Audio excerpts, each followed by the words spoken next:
Attention.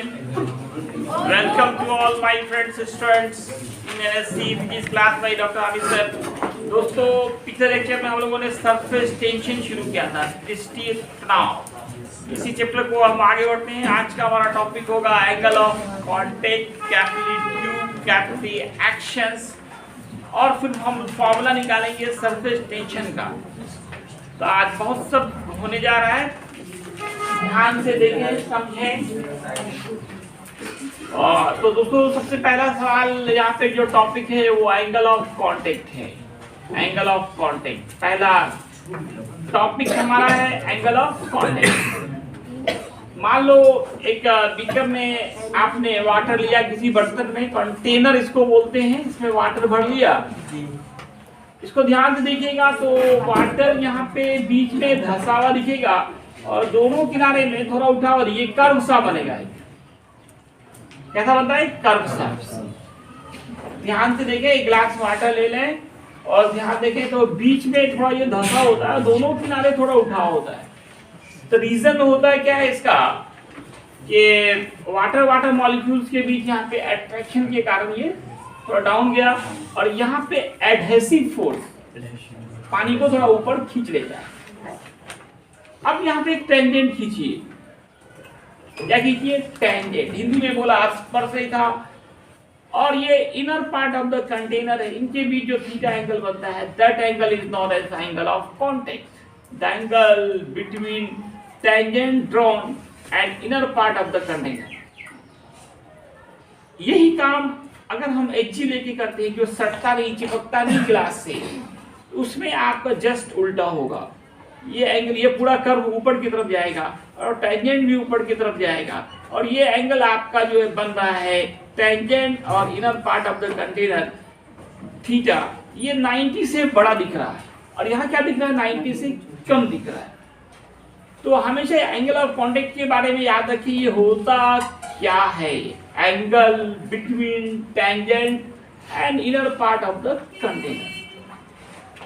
Contact surface पे जो हम टेंजेंट खींचें, टेंजेंट मतलब होता है स्पर्श रेखा, और बर्तन के भीतरी भाग, इन दोनों के बीच जो एंगल बनता है, that angle is known as angle of contact. The angle between tangent and inner part of the container is called angle of contact. इसको डिनोट करते हैं थीटा से। अब for those liquid which stick, इसकी मतलब है चिपकना, with container, angle of contact is acute angle. For those liquid which stick with container, angle of contact is acute angle 0 less than theta, theta less than 90. ये acute angle को ऐसे लिखते हैं, 90 से छोटा और 0 से बड़ा जो होगा वो acute angle कहलाएगा। जो लिक्विड क्या करता है? चिपक जाता है, सड़ जाता है, उसके लिए क्या होता है? ये acute angle होगा। जैसे पानी ग्लास से चिपक जाता है, यहाँ पे जो वैल्यू होगा एंगल ऑफ कांटेक्ट का वो 90 से छोटा होगा। अरे जी नहीं चिपकता है, ये सब पढ़ाया गया था। क्यों नहीं चिपकता है? चिपकता है, सब पढ़ाया गया है। 196 ग्रेटर, उसको हम लोग ऑब्ट्यूज एंगल बोलते हैं, हिंदी में अधिक कोण बोलते हैं। For those liquid which stick with container, angle of contact is acute angle, and for those liquid which doesn't stick with container, जो कंटेनर से नहीं चिपकता है, वो होगा आपका ऑब्ट्यूज एंगल। ऑब्ट्यूज एंगल 90 से बड़ा और 180 से छोटा होता है। उसको सिंबल में इस तरह से लिखते हैं, 90 less than theta, theta less than 180 degree. कुछ एग्जांपल दिया मैंने प्योर वाटर के लिए 8 डिग्री, ऑर्डिनरी वाटर और ग्लास के लिए एंगल ऑफ कांटेक्ट का वैल्यू 8 डिग्री होता है। एचजी के लिए 135 से 140 के बीच होता है, और प्योर वाटर और ग्लास हो तो 0 डिग्री हो जाता है। अब आप पढ़ेंगे केशिका नली। केस मतलब होता है बाल, हिंदी में बोलते हैं कैपिलरी ट्यूब, इंग्लिश में बोलते हैं कैपिलरी ट्यूब, हिंदी में बोलते हैं केशिका नली। ऐसा नहीं जिसके अंदर का जो छिद्र हो केश मतलब बाल, बाल की जैसा पतला हो। बाल कितना पतला होता है? बहुत कम, उसका रेडियस, डायमीटर काफी कम होंगे। ऐसा ट्यूब जिसके अंदर का जो है ना रेडियस या होल के, ये फाइन मतलब बहुत पतला यहाँ पे हुआ, कि जिसके अंदर का जो होल हो काफी पतला हो, मतलब केस के जैसा, उसका रेडियस बाल के रेडियस के बराबर हो। तो इसको डिफाइन करते हैं, fine hole tube is called capillary tube. तो दोस्तों इस तरह के ट्यूब कहाँ होते हैं? जैसे आप बायो में पढ़ते हैं, बॉटनी में जाइलम फाइलम के बारे में पढ़ते हैं।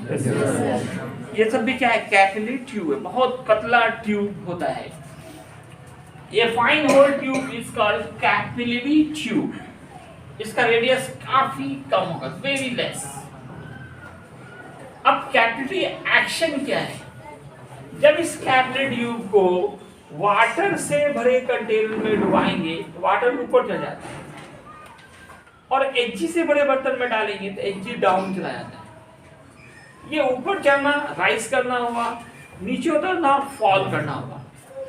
इस लिक्विड का किसी कैपिलरी ट्यूब में ऊपर चढ़ना या नीचे उतरने की घटना कोई कैपिलरी एक्शन कहते हैं।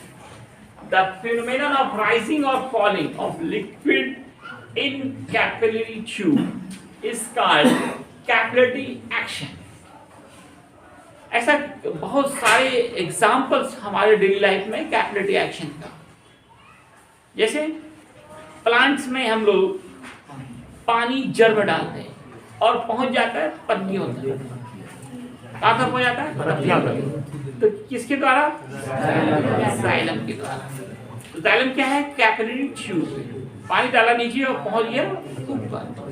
हम लोग जो लालटेन लैंप जलाए आप लोग, तेल वाला, राशन तेल वाला।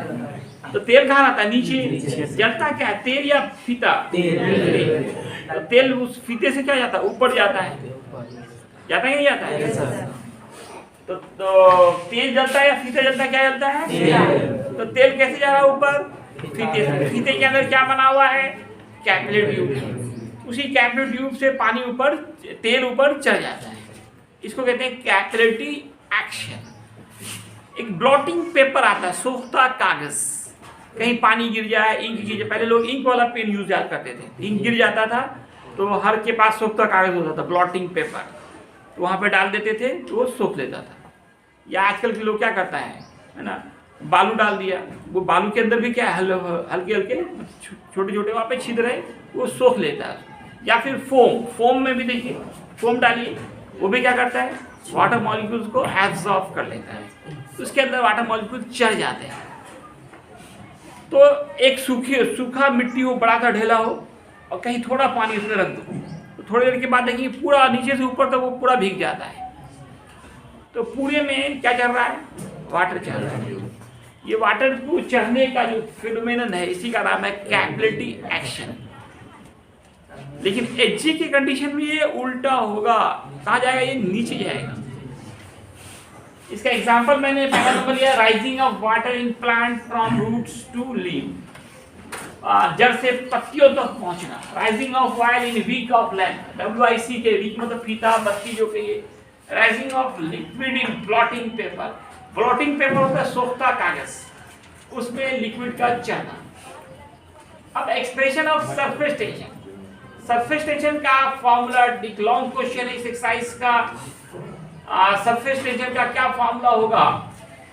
या फिर किसी कैपिलरी ट्यूब में कितना लेवल का पानी चढ़ेगा,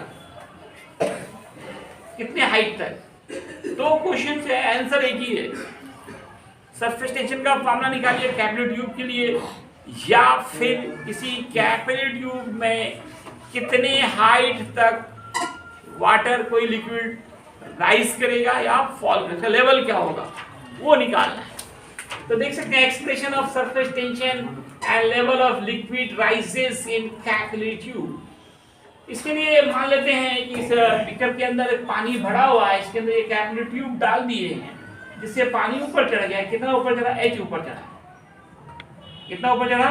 H। अगर ट्यूब की बात करें तो इस दोनों किनारे पे पानी थोड़ा उठ जाता है, यहाँ एक कर्व सा बनता है, अर्ध गोलाकार बनेगा, हेमिस्फेरिकल शेप। तो यहां तक तो पूरा सिलेंडर दिखेगा। लिक्विड के बारे में हम लोग पढ़ते हैं कि इसका कोई शेप नहीं होता है, जिस बर्तन में रखो वैसा ही उसका शेप हो जाता है। आपने ट्यूब में डाला, ट्यूब कैपिलरी ट्यूब या कोई भी ट्यूब का जो शेप होता है वो जस्ट लाइक सिलेंडर होता है। तो यहाँ वॉल्यूम किसका लेंगे? सिलेंडर का लेंगे, बेलन का वॉल्यूम लेंगे। और सिलेंडर का जो वॉल्यूम होता है उसका formula pi r square h होता है। तो यहाँ तक जो है ये पूरा पाई आर स्क्वायर एच होगा, लेकिन इस दोनों किनारे पे भी वाटर चढ़ा हुआ है, ये भी निकालना पड़ेगा। इससे पहले हम लोग यहाँ एक टेंजेंट खींचते हैं, ये एंगल थीटा मानते हैं, इधर से भी खींचा, ये थीटा होगा, ये थीटा तो ये थीटा होगा, जिसका नाम एंगल ऑफ कांटेक्ट बताया गया। क्या बताया गया? Angle of contact. Tension force, surface tension force जो है, सरफेस टेंशन जो है वो टेंजेंट की तरफ लगता है। ये टेंजेंट की तरफ सरफेस टेंशन है, ये थीटा है। अब इसके दो कंपोनेंट होंगे, टी कॉस थीटा और टी साइन थीटा। आपने पढ़ा इधर कोण बनता है, उधर कॉस लेते हैं, उसके परपेंडिकुलर पे साइन लेते हैं। एक तरफ टी कॉस थीटा हो गया, एक तरफ टी साइन थीटा हो गया। ये दोनों एक दूसरे को कैंसिल कर देता है, टी साइन थीटा एक दूसरे को कैंसिल कर देता है। ये टी कॉस थीटा ही इसमें जो पानी जो ऊपर चल रहा है, अब एक सवाल उठ रहा होगा मन में कि कैपिलरी ट्यूब में पानी ऊपर क्यों चढ़ जाता है, कौन सा फोर्स ऊपर खींच रहा है? यही जो सरफेस टेंशन का जो कंपोनेंट है टी कॉस थीटा, वही क्या कर रहा है? पानी को ऊपर की तरफ खींच रहा है, पानी को ऊपर की तरफ खींच रहा है। तो ये हर पॉइंट पे लग रहा है टी कॉस। यहाँ पे तो सिर्फ दो ही पॉइंट पे दिखाया गया, दो टू टी कॉस थीटा, ये हर पॉइंट पे लग रहा है। और ये पूरा अगर गोल देखिए, ये क्या कहलाएगा? इसका सरकमफेरेंस, परिधि। इसका लेंथ क्या होगा? 2 पाई आर। परिधि का क्या फॉर्मूला होगा? Pi are. और force in upward direction, force के लिए फॉर्मूला होता है सरफेस टेंशन इनटू लेंथ।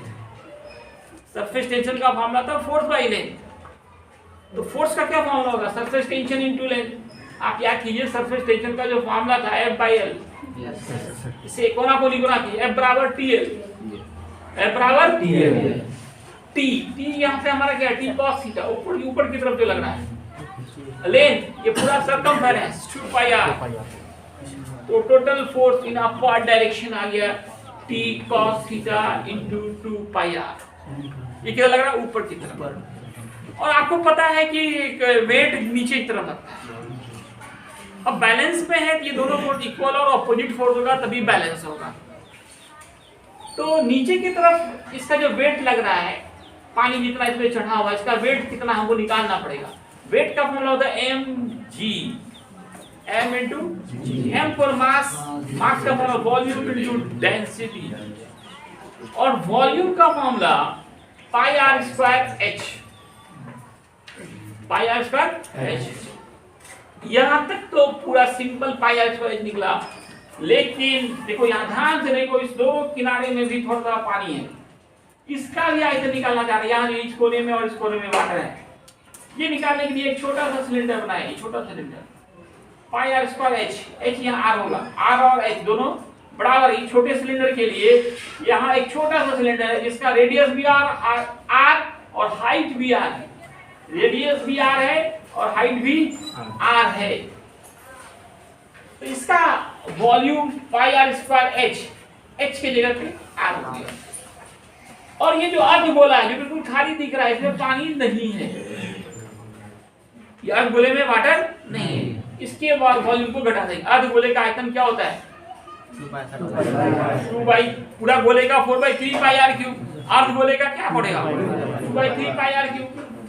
पूरा मेंसुरेशन का फॉर्मूला यूज हो रहा है यहाँ पे।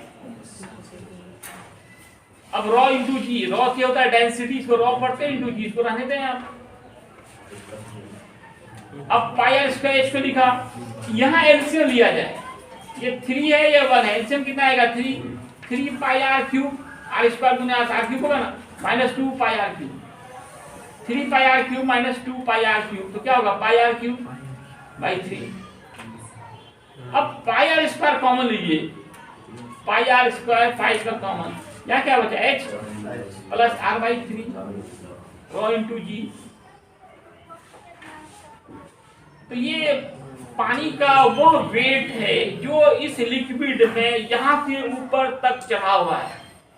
इस ये वेट कितना लग रहा है? डाउनवर्ड। और ऊपर तरफ फोर्स लग रहा है ये T cos theta into 2 pi r. इस वेट को बैलेंस करता है यही force. In balance condition T cos theta into 2 pi r, ये बराबर हो जाएगा इसके। अब यहाँ पाई पाई कैंसिल, एक r cancel, 2T cos theta बचा क्या, r rho g h plus r by 3, T निकालना है, r rho g h plus r by 3 by 2 cos theta. इस तरह से ये सरफेस टेंशन का फॉर्मूला निकल गया। इसी से हम लोग हाइट का फॉर्मूला निकाल सकते हैं। इसका फॉर्मूला हाइट का, जो इस किनारे पे थोड़ा सा वहां पे मैंने किया है, तो घुमाइए तो कैमरा को।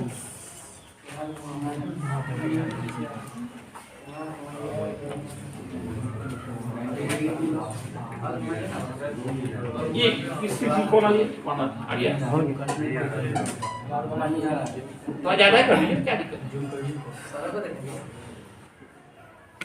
तो इतना ही तो दिखना है, दिखाना है। तो दोस्तों अभी जो बताया गया कैपिलरी ट्यूब, उसका रेडियस बहुत बड़ा होता है या बहुत कम होता है?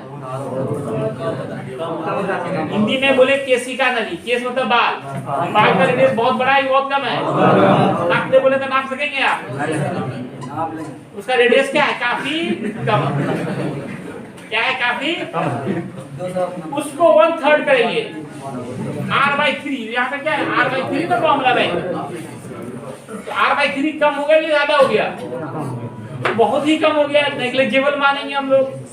उस फॉर्मूले में हम लोग r/3 को, जो फॉर्मूला है ना, क्या है, r rho g h plus r/3, वो r/3 बहुत कम है, उसी कारण टेंशन हो रहा है हम लोगों को, स्टेशन को ना।